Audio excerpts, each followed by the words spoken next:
The dust of Montana settled slow, a fine, reddish film over everything, but nothing could dull the stark, blinding blue of the summer sky. In that wide-open space, the only thing sharper than the mountain air was the silence of anticipation. The stagecoach was late. Jedediah Jed Stone stood on the rough-planked porch of the Rocking S Ranch house. His legs braced apart, a shadow stretching long and lean behind him. He was a man made of sun-baked leather and quiet patience, the kind of cowboy who didn't speak unless the words were worth more than the air they displaced. He was a man with calloused hands and a soft, simple dream. A shared supper, a clean home, and maybe, just maybe, a little less loneliness in the vastness of his life. He didn't need romance, not the kind you read about in those dime novels. He just needed a partner, a decent woman, willing to share the hardscrabble life of a rancher who'd spent 2 years building something out of nothing. That's why he'd done it. Placed the advertisement, paid the fees, and waited. He'd ordered a mail-order bride. The thought of it was practical, necessary. But now, watching the distant cloud of dust that marked the coach's approach, a knot tightened in his chest. What had he done? The stagecoach roared in, brakes screeching like a wounded animal. Before the dust could clear, the driver, a grizzled old man named Pops, threw open the door, and there she was. May. She didn't step out. She was pulled out, a delicate bundle of expensive, wrinkled silk and stark, devastating fear. She looked utterly lost, like a porcelain doll dropped onto a construction site. Her clothing, a beautiful high-collared gown, was completely wrong for the heat and the dust. Her face, framed by dark, glossy hair pulled back tightly, was the color of fresh cream, and her eyes, those beautiful, intelligent, almond-shaped eyes, were wide, black pools of sheer terror. She didn't look at Jedediah or the stagecoach or the open, mocking landscape. She looked down, as if studying the distance between her feet and the soil of this foreign land, as if deciding if it was far enough to fall and break. The silence grew heavy, thick with the weight of two worlds colliding. Jed felt a sudden, fierce pang of something that wasn't disappointment, but pure, protective alarm. This wasn't the strong, sturdy woman the agency brochure had promised.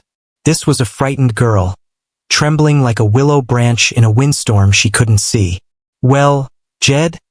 Pop said, spitting a dark stream of tobacco juice, breaking the silence with a crude sound. "Here she is. Look lively, boy. She ain't a sack of feed." Jed ignored him. He took one step forward, then another, moving slow, careful. The fear radiating off May was almost a physical thing, like the heat from a fire. He realized the fear wasn't just of the long journey or the strange new world. It was a fear of him, the big, rough-looking cowboy in the leather chaps and the 10-gallon hat. He looked exactly like the villain in every terrifying story she must have been told on the long, lonely journey across the sea and the continent. He stopped a respectful few feet away.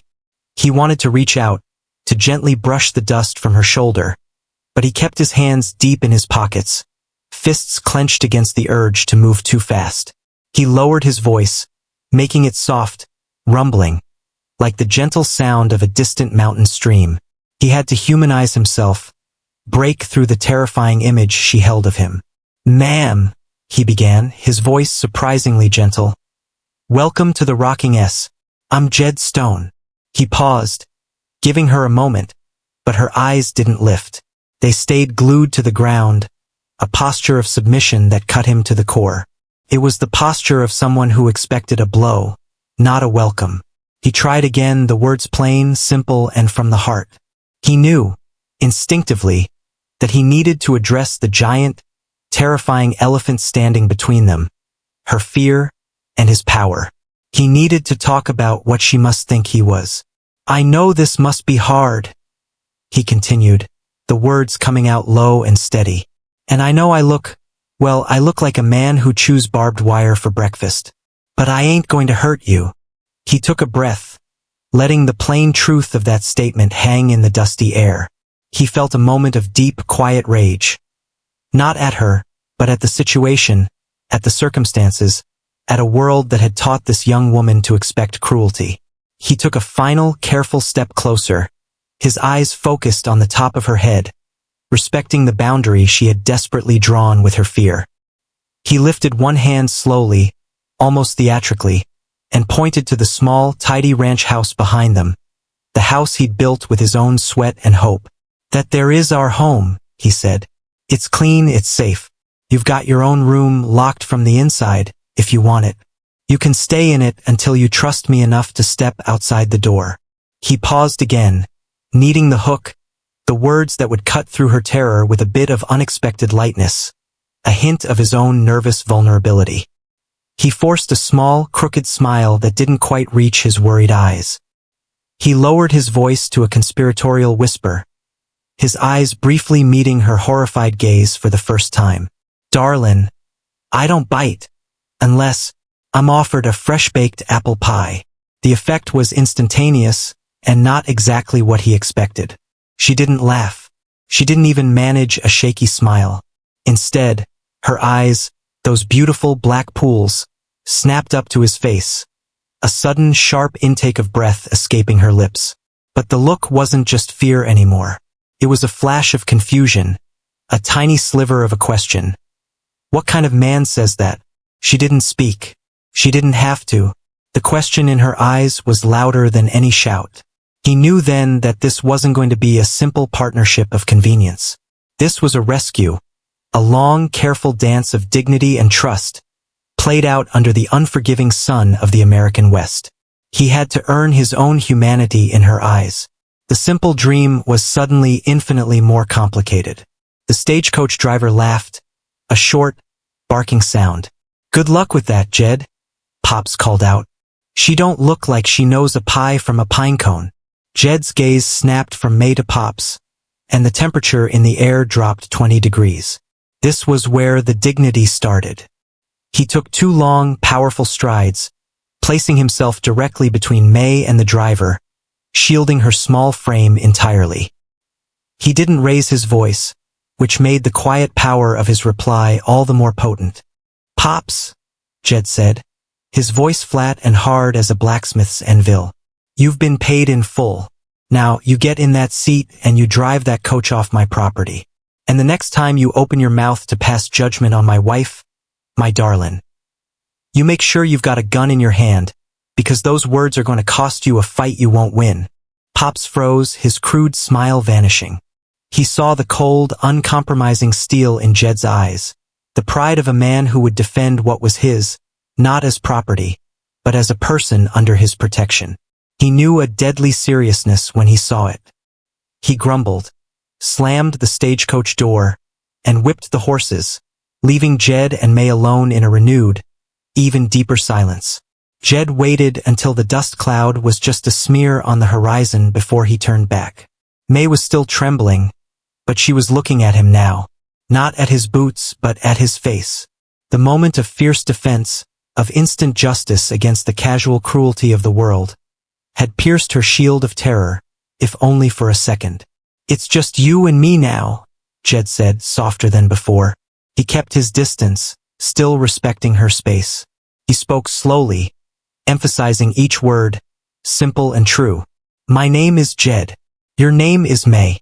I know you came here under a contract, but that piece of paper doesn't make you mine. Your heart, your courage, your choice. That's what matters here. Nothing else. You are safe. Do you understand me? You are safe." He didn't wait for a reply. He knew she couldn't give one, perhaps because of the language, perhaps because of the overwhelming trauma. Instead, he simply reached down, picked up the small, battered trunk that held all her worldly possessions, and with his strong, quiet back to her, he walked towards the house. He was inviting her to follow, not commanding her. He was showing her the path of resolution, a path paved with simple actions instead of empty words. May stood alone for a long minute, a perfect silhouette of foreign beauty against the harsh western backdrop. Her eyes flickered from the disappearing dust cloud, to the broad, protective back of the cowboy walking away, and then to the simple, neat house. She saw the dust, but she also saw a stand of wildflowers growing stubbornly by the porch. She saw the sun, but she also saw the heavy, shadowed safety of the doorway. And then, she started to move. Slowly, one careful step after the other. She followed the man who hadn't demanded her, who had defended her honor to a stranger, and whose only bite was apparently reserved for apple pie. The journey had ended, but the true story, the struggle for dignity and the unexpected blossoming of courage, had only just begun. She lifted her chin, just a fraction. Fear was still there, a chilling hand around her heart, but she took a breath of the dry, wild air, and took another step toward the man who promised safety and a locked door. The only thing she knew for sure was that she was no longer moving backward. This is part 2 of the script, picking up shortly after the end of part 1. It continues the story, escalating the conflict, deepening the emotional connection, and driving the themes of justice, dignity, and courage. May hadn't spoken a single word in 4 days. The ranch house was cleaner than Jed had ever seen it. The dust was gone from the window sills. The pine planks of the floor gleamed with a fresh scrub, and the small, simple curtains fluttered white and crisp in the dry air. She worked like a whisper, silent and efficient, moving through the rooms like a beautiful, terrified spirit. Jed, a man who measured success in pounds of beef and feet of fencing, found himself completely thrown off balance by this quiet competence. He was used to noise, to the clang of metal and the lowing of cattle, not this suffocating, delicate silence. He realized she was making good on her part of the bargain, working, providing value, but she was giving him nothing of herself. Her heart was still locked tighter than the small, dusty trunk she kept in the corner of her room. He knew she understood more English than she let on. He'd caught her once, reading the worn label on a can of peaches, her brow furrowed in concentration. She had snapped her head up, fear flashing in her eyes again, caught like a thief. He backed away instantly, respecting her privacy. He wouldn't push. He knew trust wasn't a fence you could build in a day. It was a well you had to dig, slow and deep. The locked door, that was the real symbol of their distance. Every night, he heard the soft, decisive click of the bolt sliding home on her bedroom door. It was a reminder that while he had offered safety, he hadn't yet earned her belief in it. He slept in the parlor, the worn leather of his armchair creaking with every restless turn. He was a cowboy used to sleeping under the stars, but inside this house he felt like a trespasser. One evening, he came in from mending a fence line, sweat-stained and bone-tired. The air inside the house was different. It smelled of something rich, something sweet and warm that settled into his soul before it hit his stomach. He stopped dead in the hallway. On the rough-hewn table under a simple white cloth sat a pie. Not a fancy one, but a golden-crusted, steaming apple pie. It was the perfect, silent reply to his nervous joke on the day she arrived. "Darlin, I don't bite, unless I'm offered a fresh-baked apple pie." May stood by the stove, her back to him. She wasn't moving. She was waiting. Her hands were folded neatly in front of her, a gesture of both offering and defense. Jed felt a powerful wave of emotion. Not hunger, but pure, sudden respect. This wasn't just food. This was a bridge. This was her stepping off the edge of her fear and offering him a piece of her pride, her skill, her humanity.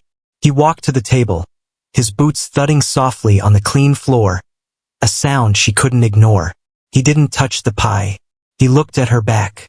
"May," he said, using her name, the sound simple and right. She flinched but didn't turn.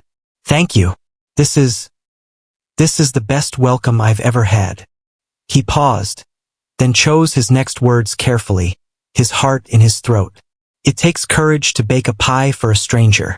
More courage than riding a bucking bronco, I reckon." She stayed still for another long moment. Then slowly she turned. Her eyes were still guarded, but the fear was mixed with a flicker of something new. Pride. It was a tiny crack in the wall, but it was enough. He walked over to the pie, picked up the knife and cut 2 generous slices. He placed one slice on a plate and pushed it gently across the table towards her. "We share," he said, his voice quiet. He picked up his own slice. He didn't eat it immediately. He looked at her, his eyes earnest and steady. "To a clean house and a fresh start." He took a bite. The flavor was incredible. Tart apples, warm spices, a crust that melted on his tongue. He closed his eyes for a moment, letting the simple goodness flood his senses. When he opened his eyes, she was watching him intently. He nodded slowly, a genuine, easy smile finally breaking through his hard-set features. "Ma'am," he said with deep sincerity, "you are a master baker. The biting threat is now 100% serious." A tiny, almost invisible curve appeared at the corner of her mouth. It was gone in a flash, but it had happened. A smile. A moment of shared human connection achieved through simple flour and fruit. She still didn't speak, but she picked up her fork, and slowly, she started to eat. They ate their apple pie in silence, but it was a comfortable, shared silence, the kind that held promise, not fear. The following morning, the real trouble started. Jed had to ride into town, Silver Creek, for supplies. He needed to get a large sack of flour and some specialized horse medicine. He had asked May if she wanted to stay, and she had simply nodded, her usual silent assent. But as he saddled his horse, she appeared on the porch, holding a small, rolled-up blanket under her arm. She pointed to the buckboard, then to herself. She was coming with him. A wave of apprehension hit Jed. Silver Creek was a hard, insular town. They tolerated Jed because he paid his bills and minded his own business, but they were not kind to outsiders, especially those who looked different. The prejudice he'd shielded her from the day she arrived was waiting for them, coiled and ready, in the dusty streets of Silver Creek. He looked at her, seeing the fragile courage in her stance. He could order her to stay, but that would undermine the small trust they had built. Dignity required choice. "All right, Darlin," he said, giving her a serious look, "but you stick close to me, and if anyone says anything unkind, anything at all, you don't answer. You just look at me. Understood?" She nodded, a serious, focused look in her eyes. It was a pact. The moment they pulled the buckboard onto the main street, the atmosphere soured. The usual noise of the town, the creak of the saloon door, the shouts of the blacksmith, seemed to drop several octaves. Ice followed them, not just casual glances, but cold, hard stares. Jed felt his jaw clench. He kept his arm resting casually, yet protectively, on the seat rail behind May. At the general store, Mr. Higgins, a fat, sour man who ran the only supply house in 50 miles, met them at the counter. He had a cigar clamped in his teeth and a sneer ready for use. "Well, Jed, brought your acquisition to town, have you?" Higgins' voice was loud, deliberately carrying to the cluster of cowboys loitering by the Cracker Barrel. He didn't look at May. He spoke about her as if she were a piece of livestock. Jed's voice was low, laced with danger. "She is my wife, Higgins. Her name is May. Get my flour." Higgins ignored him, blowing a cloud of thick, cheap smoke. "She working out? Heard them foreign women don't understand a good day's honest labor. Heard they're too delicate for the dust." He chuckled, a nasty, wheezing sound that made the other men laugh. May stood perfectly still. Jed felt her small hand curl into a tight ball on her lap, but she didn't look away. She remembered the pact. She looked at Jed. The blood rushed hot behind Jed's ears. He could fight. He was a big, strong man, and he could flatten Higgins and every man in that store. But he knew that violence would not bring justice or dignity. It would only confirm to May that the Wild West was ruled by savage force. He had to be better. He had to use the power of words, the power of pride. He leaned across the counter, his large frame entirely dominating the space between them. He didn't shout. He whispered, but his voice was like rock grinding on rock. "Higgins," he said, "you want to talk about labor? You talk about the woman who rode a stagecoach for 2 weeks across a continent, left everything she knew behind, and walked into a life she didn't choose, to stand beside a man she didn't know. That's courage. That's strength. You think you're a hard man, Higgins? You're just a coward hiding behind a counter. She has more guts in her pinky finger than you've got in your whole, miserable life." He didn't wait for a reply. He reached over the counter, grabbed a sack of flour himself, and slammed it onto the floor with a heavy thump. He pulled out a fistful of coins, tossed them onto the counter, and spoke only to May, his face softening completely. "We're done here, Darlin. Let's go." He took her elbow not roughly, but firmly, guiding her back to the buckboard. As they left, silence had replaced the jeers. The other men had seen the fury in Jed's eyes, but they had also heard the absolute truth in his defense. It was a resolution of honor, a quiet victory. Back in the buckboard, they rode in silence for a mile, the sound of the wheels crushing the dry sagebrush the only noise. May finally broke the silence. She spoke her first words to him, simple, clear, and focused. She spoke in her native language, then translated slowly with great effort into halting English. "You a fight for my honor." Jed pulled the horses to a stop. He turned his whole body toward her, his heart swelling with a fierce joy that had nothing to do with love yet, but everything to do with respect. "Always, May," he said, looking straight into her eyes, which were now shining with something other than fear. "Always. You deserve dignity. Every person does." She looked down at her lap, then back up at him. She reached out a small, hesitant hand and touched the spot on his chest where his heart was beating strong and steady under his work shirt. "Thank you," she whispered. It was barely a breath of sound, but it was the most important word he had ever heard. He took her hand, his rough fingers carefully enveloping hers. He didn't try to kiss her. He didn't try to move closer. He simply held her hand, a simple connection in the vast, wild, cruel world. That night, back at the ranch, Jed heard the familiar sound as he settled into his armchair. The soft, metallic click of the bedroom door bolt. He sighed, feeling a familiar disappointment. But a moment later, he heard another sound. The soft thud of her shoes hitting the floor outside his door. He looked up just as a dark shape blocked the light from the lamp. May stood in the doorway of the parlor, wrapped in a simple shawl. She was holding a pillow and a blanket. She walked over to the armchair, placed the blanket over his legs, and smoothed the pillow behind his head. She didn't stay, but she didn't retreat either. She stood by the doorway, her arms crossed, watching him. She hadn't unlocked her door for him. She hadn't let him in, but she had stepped out. "Is safe?" she asked, pointing to his armchair. Jed looked at the pillow, the blanket, and the woman who had risked everything for a new start, and who had finally, beautifully, started to believe in his promise. "Yes, Darlin," Jed replied, his voice thick with emotion. "It's the safest place on earth." He settled back, resting his head on the pillow she had placed there, watching her silhouette framed in the doorway. She was still afraid, yes, but now she was also courageous, standing watch side by side, as the first rays of the dawn began to paint the Montana sky. The locked door was no longer between them. The future was now wide open, a new fence line they would build, together. The quiet courage May showed by placing the pillow under Jed's head and standing guard in the doorway was the first real handshake between their souls. The locked door remained locked for now, not out of fear, but out of respect, a boundary she had earned, and he was determined to honor. But the nature of their cohabitation had changed entirely. The morning started with the smell of strong coffee and the sharp, sweet scent of cinnamon rolls.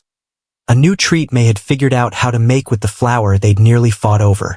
They ate breakfast across from each other, still mostly silent. But now their silence was companionable, punctuated by the soft sounds of eating and the gentle clinking of cutlery. Jed would point to an object, say the English name slowly, and May would repeat it, her mouth carefully shaping the strange sounds. Fork, knife, window. She was absorbing the language like the dry earth drinks rain. Jed noticed small things. The precise way she folded the napkins, the low, humming tune she sang while sweeping the porch, the way her eyes tracked the swift flight of a blue jay. He realized this wasn't just a mail-order bride. This was a complete, complex person he was slowly, meticulously learning. He started leaving her small gifts. A smooth, river-polished stone he found while riding, a wildflower he didn't know the name of, a picture book he bought from a traveling salesman with illustrations of American birds. She would accept them with a slight bow of her head, her fingers tracing the edges of the gift, her eyes acknowledging the kindness that needed no translation. Life on the ranch was a symphony of hard work. Jed taught May how to check the fences for breaks and how to handle a rifle with steady competence. He showed her the pride he took in the land, the way the creek flowed clean and cold, the resilience of the prairie grass. May, in turn, taught Jed the efficiency of a small garden, creating neat, precise rows where he only saw weeds. She used his rough tools with delicate strength, turning the dry soil into a small oasis of life. They were two solitary people, building a life together, each contributing their unique pride and skill. But the world outside the Rocking S wasn't as quiet or as accommodating. The town of Silver Creek had been buzzing since the incident with Higgins. The folks had seen Jed's defense, and while some admired his ferocity, others saw an opportunity for trouble. The prejudice against May, the foreign woman who looked different and spoke little, grew from sneers into outright discrimination. A week later, while Jed was out mending a far pasture, a trio of local toughs, cowboys with too much time and cheap whiskey, decided to pay the Rocking S a visit. They weren't looking to steal. They were looking to intimidate. They rode up to the house, shouting crude remarks and kicking dust clouds toward the newly scrubbed porch. May was transplanting seedlings in her small garden plot.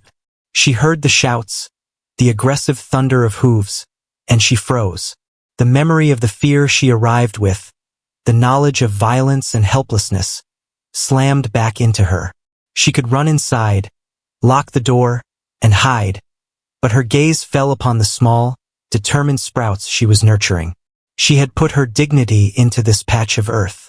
She was not going to let them destroy it. She stood up slowly, wiping the dirt from her hands, holding the small hand trowel like a flimsy weapon. "What's the matter, little Blossom?" sneered the biggest one, a man named Chet who was known for his cruelty. "Your man ain't home to hold your hand?" The other two laughed, dismounting and walking toward her garden. Chet deliberately stepped on a tiny row of cucumber sprouts, grinding his boot heel into the soft soil. May felt a white-hot flash of fury, a courage that eclipsed her fear. This wasn't just an insult. It was an act of destruction against the small, safe world she and Jed were building. She did not speak. Instead, she let out a sharp, decisive word in her own language, a word Jed would later learn meant scum, and hurled the small, dirt-caked trowel with surprising force. It didn't hit Chet, but it clattered loudly on the porch right next to his head. Chet stopped laughing. His eyes narrowed. No mail-order bride, especially a foreign one, had ever defied him. He lunged toward her. Just as his hand reached out to grab her, a sound cut through the air, the loud, sharp crack of a rifle being loaded. Jed, hearing the commotion from the ridge, had ridden hard and fast. He was now positioned on the small rise overlooking the ranch house, his rifle leveled, glinting in the afternoon sun. He wasn't aiming at them yet, but the message was clear. "Boys!" Jed's voice echoed across the yard, low and calm, yet vibrating with dangerous intent. "You've got 30 seconds to get back on your horses and ride. The next sound you hear will be a bullet splitting the dirt where your feet are standing. You step 1 inch closer to my wife, and that bullet goes somewhere more interesting." Chet and his companions looked up. They saw the cold, unyielding resolution in Jed's stance. They knew Jed Stone. He was a man of his word, and that word was currently being backed up by a Winchester repeating rifle. They exchanged nervous glances. They were bullies, not fighters. Chet grunted, pulling his foot off the crushed seedlings. "She attacked us, Jed. That foreign piece of property threw a weapon. She defended her home against trespassers," Jed corrected, his voice never wavering. "Now, I'm only going to count to 3. He didn't need to count. The 3 men scrambled back onto their horses and rode off in a panicked rush, scattering dust in their wake. Jed rode down slowly, dismounted, and walked over to May. She was still standing rigid, her small body trembling, but her head was held high. She looked at the crushed seedlings, then back up at Jed. He knelt down beside her, not saying anything about the rifle or the fight. He gently brushed the dirt from her hand and looked at the ruined cucumber sprouts. "We'll plant more tomorrow," he said simply. "They'll grow back stronger." May looked at him, her eyes finally filling with tears, not of fear, but of profound relief and gratitude. She finally spoke, not just words she had learned, but words that came from the deepest part of her heart. "Jed," she said, her voice clear, the English still halting, but the meaning absolute. My home." She gestured to the house, the garden, and then to him. Jed stood up, pulling her gently into his embrace. It was the first time they had truly touched, a fierce, protective hug that acknowledged the danger they had just faced together. He held her tight, his chin resting on the top of her dark hair. "Our home, May," he corrected, his voice husky. "Always and forever." That night, for the first time, there was no sound of the bolt clicking home. The simple, heavy door remained unlatched. When Jed walked quietly past her room later, he saw the faint sliver of light under her door. He paused, his heart pounding a steady, hopeful rhythm. He didn't knock. He didn't intrude. He walked to the parlor, but he didn't sit in his armchair. He laid down the blanket and pillow on the small, clean rug in the hallway, right next to her door. He wanted to be close. He wanted her to know that the protection was immediate without a wall or a barrier. He closed his eyes, drifting off to the most peaceful sleep he'd had since she arrived, the scent of cinnamon and the secure rhythm of her breathing on the other side of the wood. The next morning, he woke to the sound of soft footsteps. He opened his eyes. May was standing over him, holding a fresh cup of coffee, her eyes gentle, a faint, undeniable smile playing on her lips. She had stepped out again, choosing him, choosing courage over fear. The mail-order bride had arrived with fear in her eyes, but the woman who woke him with coffee had the light of a new, fiercely protected life shining in them. The journey had finally led them home. The unlatched door was a silent covenant. May's presence was now a warm, anchoring force in Jed's life. They settled into a rhythm, not just of work, but of quiet companionship. The small house, once a bachelor's functional shelter, now felt like a home. May still spoke haltingly, but her expressions were eloquent, and Jed learned to read the subtle movements of her hands and eyes as clearly as any spoken sentence. He taught her how to ride without fear, and she taught him that the world was larger than his Montana horizons, sketching delicate characters and sharing stories of a world of silk, ancient rivers, and family traditions. The true test of their new beginning came not from a hostile neighbor, but from the community's ingrained prejudice. News traveled fast in Silver Creek, and Jed's fierce defense of May had split the town. Some admired his stand. Others saw it as a challenge to their accepted norms. One Saturday, they rode into town together. It was May's idea. She wore a simple, practical skirt and blouse Jed had bought for her, a compromise between her style and the demands of the West. She sat straight on the buckboard, her posture radiating quiet dignity. They went to the general store first. Mr. Higgins, sobered by Jed's previous threats, was frosty but professional. He weighed the flour and accepted Jed's money without comment. But as they were leaving, Mrs. Gable, the self-appointed matriarch of Silver Creek's social circle, approached May. Mrs. Gable was known for her starched collars and her sharp, judgmental tongue. "Jed Stone," Mrs. Gable announced, her voice dripping with artificial sweetness. "It's good you finally settled. A man needs a woman to keep the dust off his boots. Tell me, dear." She turned her condescending gaze on May, who stood close to Jed, radiating calm strength. "Do you attend the church social? We always make sure to keep a few scraps for the newcomers." The emphasis on newcomers was meant to sting, to reduce May to an outsider, a charity case. It was a subtle, cruel act of discrimination, far more insidious than a bully's shout. May looked at the woman, understanding the insult perfectly. Her eyes didn't drop. Her mouth didn't tremble. She waited. Jed, seeing the ice in Mrs. Gable's eyes, stepped forward, ready to unleash another protective verbal torrent. But May gently placed a small, firm hand on his arm, silencing him. She was asking for her own resolution. She needed to speak for herself. She took a slow, deep breath, concentrating on the unfamiliar English words, speaking with the authority of someone choosing every sound with intention. "Mrs. Gable," May said, her voice soft but surprisingly clear, cutting through the store's noise. "Thank you for your kindness. I do not need scraps. I am a baker." She paused, letting the statement hang in the air. Then, she reached into the small cloth bag she carried and carefully pulled out a small, perfect object. A delicate, braided sweet roll, dusted with powdered sugar and studded with dried cherries. A creation Jed had never seen her make before. It was a piece of culinary artistry, miles beyond the heavy, plain fare of Silver Creek. "This is my offering," May continued, holding out the roll. "For the social. My contribution. Not scraps. Quality."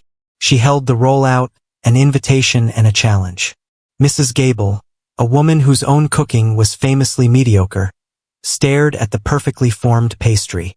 She saw the skill, the complexity, and the quiet, undeniable pride in May's face. It was impossible to dismiss. The townswomen who had been listening suddenly murmured with interest, their eyes fixed on the beautiful, unusual sweet roll.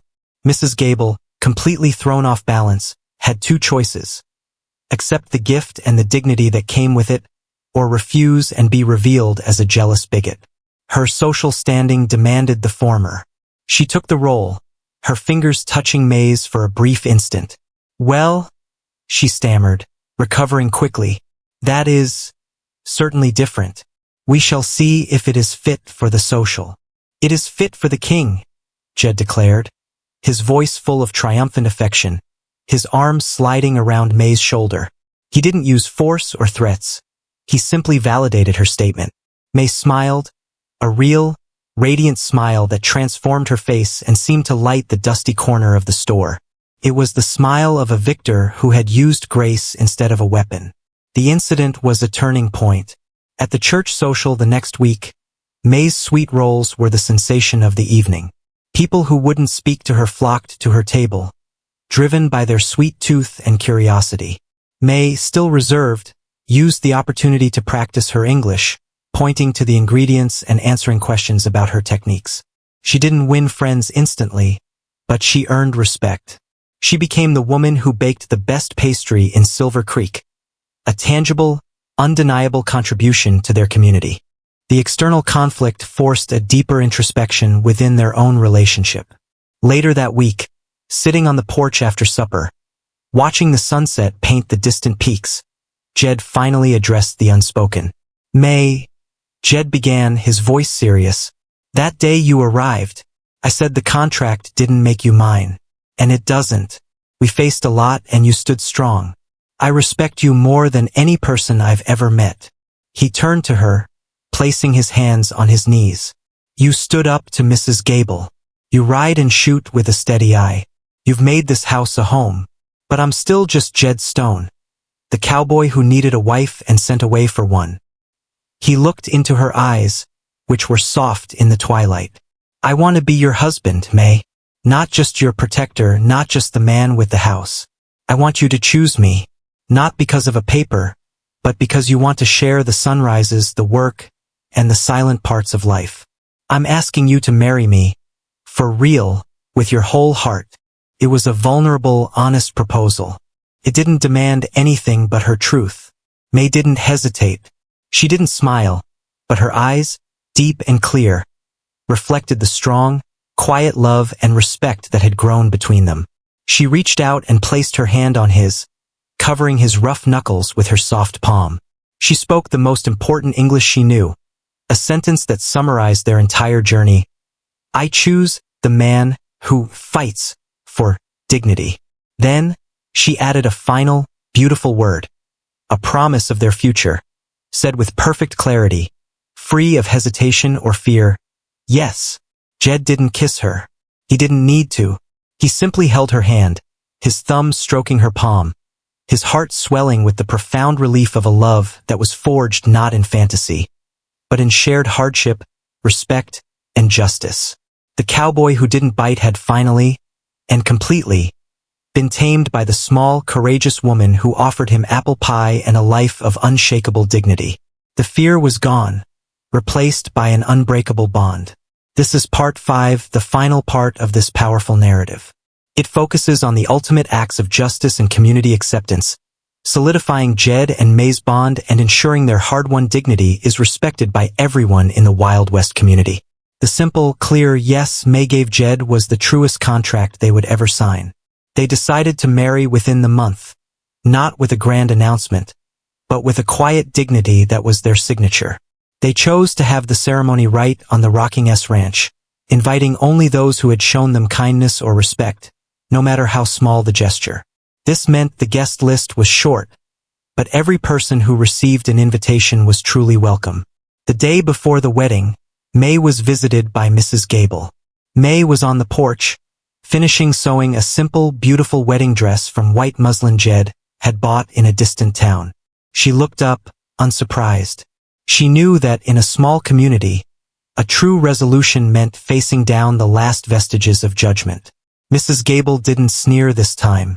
She looked nervous, clutching a small, heavily wrapped parcel. May, Mrs. Gable started, her voice stiff but lacking its usual condescension. I came to apologize. Your sweet rolls. They were the best thing at the social. And what Jed said about your courage. Well, he was right. I've lived a small life, full of small thoughts. She looked down at the package. I brought you a gift. It was my mother's. A wedding gift. She unwrapped the package to reveal a heavy, antique silver thimble, polished to a high sheen. It's for sewing. It's for making a new life. May looked at the thimble, then at Mrs. Gable's face. She saw the genuine effort, the difficult admission of wrong. This wasn't charity. This was the humbling, difficult work of community. May didn't need to speak a perfect English sentence. She simply stood, gave a short, respectful bow, and took the thimble, her fingers closing around the cold silver.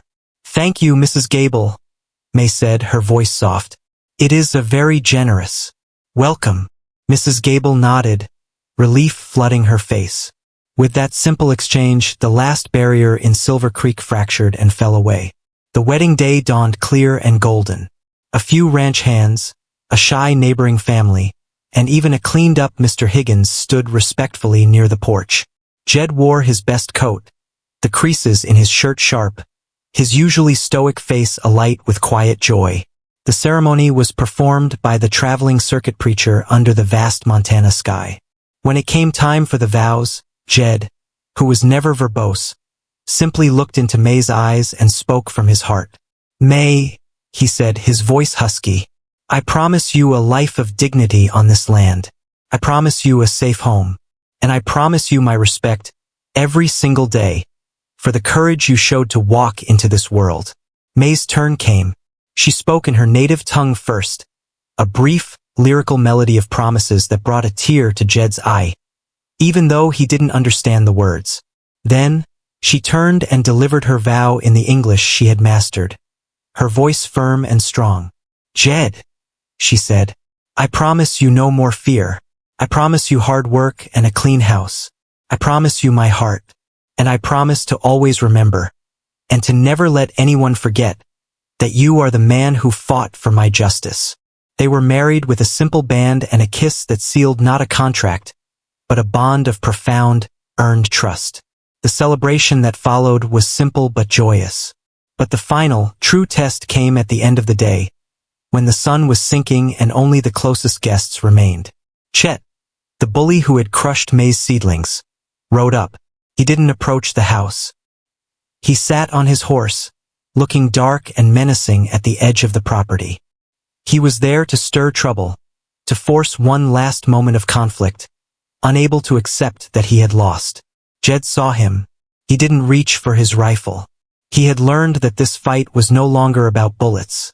It was about truth. Jed walked toward Chet, stopping several yards from the horse. He was completely calm, radiating the quiet confidence of a man who had nothing left to prove. Chet, Jed said, his voice carrying easily in the twilight. You're late for the party. There's still some cake left. Chet sneered. I didn't come for cake, Stone. I came to remind that mail-order woman of her place. This ain't her land. She ain't your kind. Jed didn't raise his voice. He simply stated the facts, the final verdict of their journey, a simple, irrefutable act of justice. You're wrong, Chet, Jed said. The land is a place. The kind is what you make it. May isn't just my wife. She's the strongest woman I know. She faced her deepest fear and won. You faced her and you ran. He paused, letting the truth sink in. May was standing on the porch, watching, her hand resting on the railing, unafraid. You still think this land is about taking, Chet? You're a fool. It's about building. She built a home here, built a family, and she built her place in this community with dignity. You tore down a row of cucumbers, and that's all you'll ever be. A man who crushes small, hopeful things. Jed finished, his tone settling into quiet finality. You can ride off and stay small, or you can come in and grow. That's your choice. But the Rocking S is a place of peace now. If you ever bring malice here again, you won't face just me.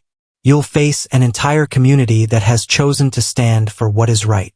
Chet shifted uncomfortably.